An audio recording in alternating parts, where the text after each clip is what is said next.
Alright, welcome to our introduction to Arkham Horror, the card game, by Fantasy Flight Games, which is a living card game. And for those of you that don't know what a living card game is, usually this game releases cards every single month, and they're all the same cards. There's no like collectors, there's no promos. Everybody, no matter where you are, when you buy this game, you get the same cards. So that's kind of what a living card game is. It continues to grow, and everybody has access to all of the cards available. This is what the core box looks like. So it's not huge, but it comes with just a ton of content. As a matter of fact, this core box comes with a 3-scenario campaign called Night of the Zealot. That's the first campaign we're gonna be doing. Yep, we're gonna be doing it. We're gonna be doing all the campaigns in order that came out. Now, normally we like to do 4-player, but I mean we like control 2 investigators each, so it's like a 4-player game. But for the video, to keep it short and to keep it simple, we're gonna do just 1 character each. Now, when you buy this, you can play with 1 or 2 people, or if you get a second core set, you can play with 3 or 4 people. Or like you can do what we do, you know, you can each control 2 investigators. We're going to be doing it on easy mode, again, just so you get most of the story and so we don't have to keep redoing videos when we lose scenarios, because this game can be pretty rough at times. You see the rules booklet here? It's not that thick. There's like literally 16 pages, and the last one's just really a reference page, and so it's not bad at all. Plus there's tons of videos out there, a lot better than what we do. You can check out Arkham Chronicles on YouTube. You can check out Whisper in the Darkness. He does good. And there's a couple of podcasts out there too. One's called Drawn to the Flame. That's a couple of English blokes. Hope that's my English humor, guys. And another podcast is called Mythos Busters, and that's a real good one. They, matter of fact, they did 3 or 4 episodes before the game was even released. That's how hyped up they were. And then you have this little rules reference. Now this is what you're going to need, because the rule book is so small. You just look up your keyword. You look in here, it's pretty self-explanatory. Otherwise, you can just look on the internet, you know, Board Game Geek or something, or the forums of Fantasy Flight, and you'll find your answer you're looking for. It recommends you start out playing Roland Banks and Wendy Adams. What's your character's name? Wendy Adams. Okay, yep, and that's what we're going to be doing. We're going to have Wendy be the lead investigator. Most of the rules we'll explain as we play the game. We're not going to go over rules right here. This is just to tell you what we're doing and what's coming up. And also let you know, these playmats that we're using do not come with the game. This is separate. This one was actually from an event we went to at our local game store, so this is hard to find. And then he's got a playmat you can buy. You can buy one of several different playmats. We've got them all. And we like to use the colors for the class of our character. Like you can see, this one is red, and I'm playing a survivor, and the survivor's color is red. Yep, and this is kind of blue, and Guardian, I'm playing a Guardian, so Guardian is blue. And again, we'll tell you more about all that stuff as we actually play the game. Yeah. This here, this is the lid of my holder for all my game components. As you can see, you know, it's got lots and lots and lots of space to hold all my cards. It's got a tray that goes in it that holds all these booklets and other scenarios, and it's really cool. This was actually from, I saw Arkham Chronicles, which I said was a YouTube channel. This is from a company out of England called Optical Power. It was kind of difficult to get, and it was very expensive. I paid way too much money for it. But I got it, and it'll last me. You saw how big it is. I mean, look how thick that is. Look how many cards it's going to hold. It'll probably last me the life of the game. And then, like I said, it's got a whole huge tray, a tray just like this, that goes in there that holds all your books and your tokens and everything else. And so that's from Optical Power, just so you know. There are actually like a little bit of promo card things, sort of, but you can get those. You can just like buy those separately. You don't have to like do things. Like, for example, there's one, and they're coming out with a second book, which includes a few different artworks of cards. Yeah, and that playmat is from an event, so. Yeah, they came out with 5. They're coming out with 5 novellas. 2 are out now, and when you get those, you get alternate art, investigator cards with a different signature weakness and a different signature card.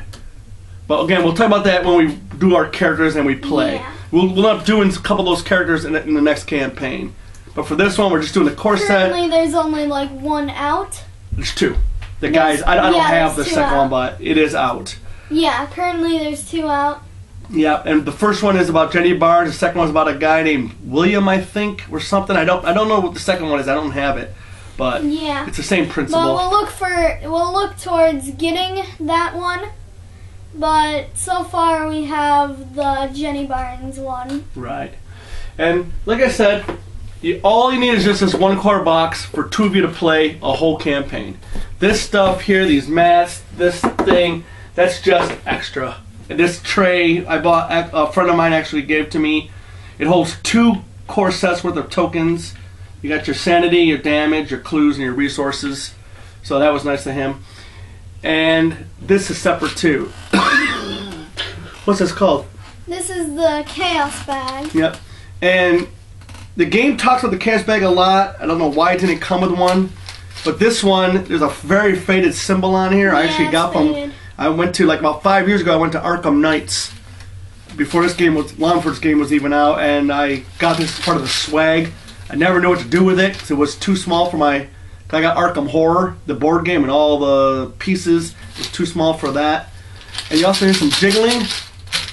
It comes with these tokens that you seed the bag with.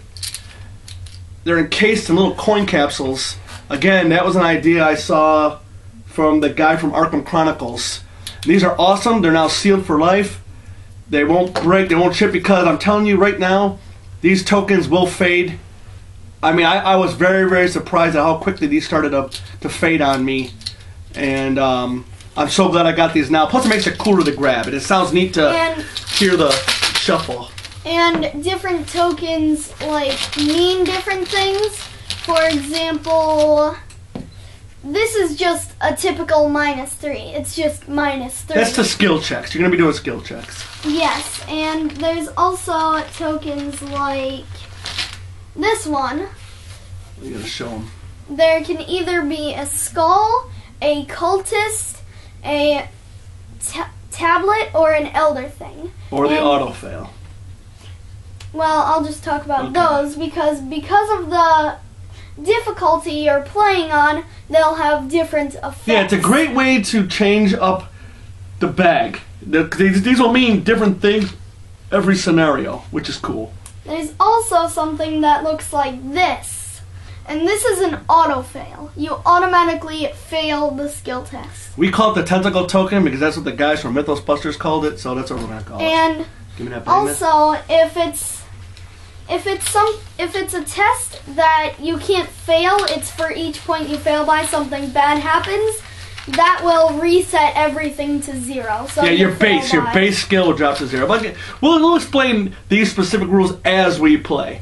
So when you watch us, there'll be a lot of talking because we're going to tell you exactly what we're doing and why we're doing it. So you will learn how to play this game, and it will be major spoilers. Tons and tons of spoilers because you kind of can't play the game without showing you spoilers. There's also one more token in there, an Elder Sign. And the Elder Sign will change depending on your character. That's actually a good token. Yeah. Most of these are kind of bad in here. On your character card, it'll say... It'll have investigator card. It'll have a picture of an Elder Sign. And then a line. and then it'll say the effect of the Elder Sign. We'll show them the cards just before as we set up. And the Elder Sign looks like a star. Like a pentagram. Yeah. We are going to be using the recommended pre-made decks, because this is a deck building game, but we're not the best at building decks. And we're only going to be using cards from the core set for this campaign. And you can download these. And what's nice about these is, like here's Rolling Banks. Not only does it give you the cards that you want to use in your starting deck, it tells you why those cards are in their deck. So you're not just going in blindly. And it's got all of them for the core set. It's got for Dunwich Legacy and Path to Carcosa. So I don't know if it's in here. Yeah, it's in here. So these are all available from Fantasy Flight's website. You just go there and look for Arkham Horror under products. Look under we're going to Arkham Files. Go into Arkham Horror the card game. Then at the bottom you'll see player resources, and they'll have this, and they will have these campaign sheets. Because you don't want to use. It's on the back of your book, but you don't really want to write on this book unless you want to. But so you can go download this for free, and it'll keep track of everything for you, the campaign. Now, what exactly is Arkham Horror, the card game? I'm just going to have my son read the back of the box for you. Read loud and clear, buddy. Alright. The oldest and strongest emotion of mankind is fear. The oldest and strongest kind of fear is fear of the unknown. That's a quote by H.P. Lovecraft, which all the Arkham Files games are based on the Cthulhu mythos invented by H.P. Lovecraft, the author. In the sleepy town of Arkham, Massachusetts, a small band of intrepid investigators seek to uncover the nature of a sinister menace that threatens humanity. But beware, the arcane realm holds countless terrors, and the investigators must take care to maintain a tenacious grip on their very sanity and survive. Arkham Horror, the card game, is a 1 or 2 player cooperative game in which each player assumes the role of an investigator and attempts to solve terrifying eldritch mysteries. With a second copy of the core set, up to 4 players can play the game together. Each game is a chapter in a longer campaign, in which decisions carry far-reaching and unexpected consequences. As a living card game, new cards and adventures are released regularly, allowing players to customize the contents of this core set or to create their own original decks. Alright, give that to me. Now what we're going to do too is we are going to build our decks ahead of time. We're not going to do that on the air. We're going to set up the scenario ahead of time, and we'll set up the bag ahead of time. But we will tell you why we did what we did. We're going to go through the setup process, but we'll just already have it done. We'll just point to what we did, so we don't bore you guys. And we're always going to play on easy mode, so... Yeah. Now, easy mode doesn't mean you're going to win. We found that out. Just easy mode it makes it a little more thematic. You get more of the story. Yeah. And if you watch our Gloomhaven videos, again, we're doing on easy mode on that one too. Just because we want the videos to be shorter, we don't want to have to reshoot videos for losing, and we want more of the story of the games that we play. And as I said, the mode can affect what the 4 tokens are in the chaos. Yeah, in this game there's easy, standard, hard, and expert. But we're gonna just like Gloomhaven actually. But we're just gonna do easy mode. And like I said, we'll describe everything when you see it set up in the next video. So this stuff's coming down the pike. It should be coming soon. And I think that's about it, buddy, right? Yep. Yeah, like I said, we don't want to explain any rules. We'll explain those as we play. We'll go in detail. It's going to be spoilers. And that'll be that. Alright. And for this campaign, we have done it before, but we've never got to a conclusion, so... Well, we've never beaten it. Yeah, we never beat it. Yeah, we failed. Alright, we will see you later.